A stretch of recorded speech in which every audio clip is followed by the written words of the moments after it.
Have you ever looked back on your day and thought, why did that have to happen? A flat tire on a busy morning, a missed call that cost you an opportunity, a conversation that suddenly turned tense for no clear reason. We often treat these moments as isolated accidents, random interruptions in our carefully planned lives. But what if they're not random at all? What if there's an unseen hand at work, a divine algorithm operating beyond what your eyes can see?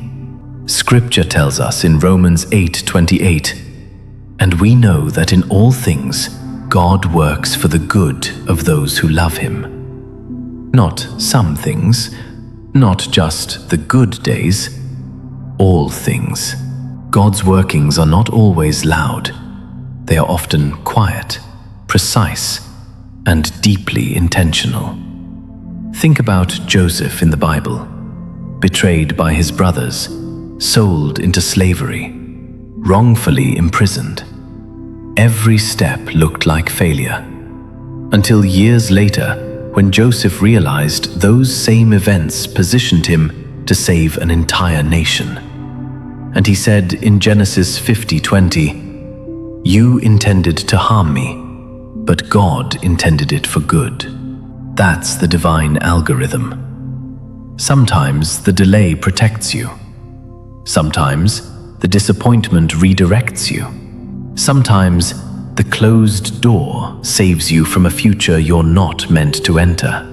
You may never know how many dangers you avoided, how many wrong turns were quietly rerouted, how many prayers God answered before you even knew to pray them. Proverbs 16:9 says, "In their hearts humans plan their course, but the Lord establishes their steps." So the next time something doesn't go your way, pause before you panic. What feels like disruption may actually be divine coordination. God is solving problems you haven't recognized yet. He is aligning outcomes you can't yet imagine. And He is working, even when you're unaware. If this message speaks to your season, comment, "I trust the divine process." Like and share this with someone who feels frustrated by delays or setbacks. Subscribe for faith-filled reflections that bring clarity, peace, and purpose. Remember this truth: what you call coincidence, God calls divine orchestration.